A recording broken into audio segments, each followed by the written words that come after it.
يقال للحامل أنها تأكل لشخصين وتنام لشخصين، هل تساءلت يوما ما إذا كان ذلك صحيح أم لا؟ فهل الجنين في وقت نوم الأم ينام هو الآخر؟ لأن الأطفال بصفة عامة يقضون معظم أوقاتهم في الرحم نائمين.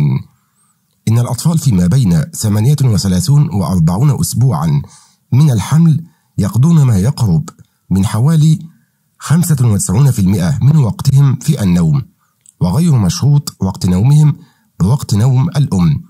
فقد قام الباحثون في دراسة أجريت في عام 2010 بتتبع معدل ضربات قلب الجنين، وجدوا أن هناك أنماط نوم واستيقاظ منتظمة للجنين. ففي دراسة أجريت عام 2008 استخدم الباحثون تسجيلات تخطيط كهربية القلب للجنين لمقارنة نفس الموجودة في كل من الرحم وحديثي الولادة. فقام الباحثون بتتبع 4 حالات من النوم الهادئ والنوم النشط والاستيقاظ الهادئ والاستيقاظ النشط، حيث تم تحديد كل حالة من خلال حركات العين ومعدل ضربات القلب والحركة.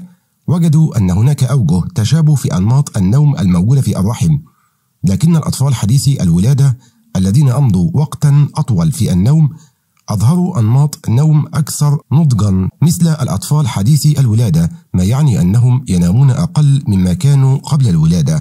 مع ذلك لا تتوقعي أن ينام طفلك جيدا لمجرد أنه لا يوقظك طوال الليل أثناء الحمل، فمن الممكن أن يكون مستيقظ لكن بدون حركة كثيرة. وتنام الأم في فترة الحمل بصورة كبيرة عن المعتاد. هناك سيدات يكون لديهن الرغبة في النوم طوال الحمل، للنوم أهمية كبيرة للجنين، فإنه يرتبط بالتحكم في أوزانهم وصحتهم الجسدية.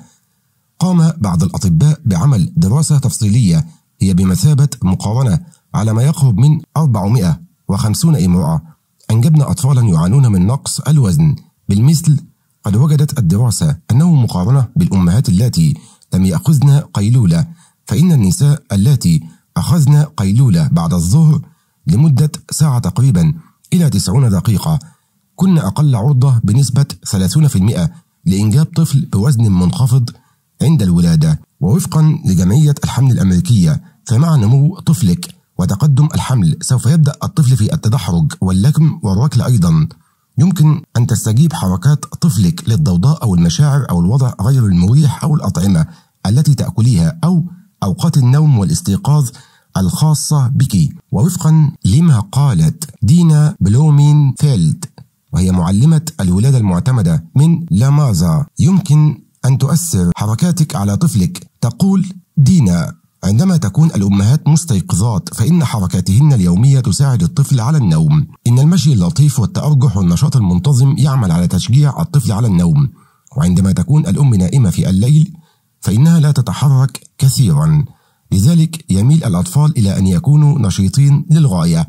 هم يتدحرجون ويركلون ويمتطون ويمصون أصابعهم. وتلاحظ أيضا أن هذا هو أحد أسباب اختلاط النهار والليل عند الأطفال حديثي الولادة، ولماذا يحبون الحركة كثيرا بعد ولادتهم. ولاحظي أيضا أنه عندما تكونين مستيقظة ونشطة فقد لا تلاحظين كل حركة طفلك لأنك تكونين منشغلة بمهام أخرى، لكن عندما تذهبين إلى الفراش في الليل يكون عقلك وجسمك أكثر استرخاء وتوافقا مع حركات طفلك، مما قد يجعله يبدو أكثر نشاطا في الليل. وعندما يتعلق الأمر بهذه الحركة فقد لا تشعرين بالكثير في الثلث الأول من الحمل، وبحلول الثلث الثاني من الحمل سوف يبدأ طفلك في الركل الخفيف وربما حتى القيام بالشقلبة.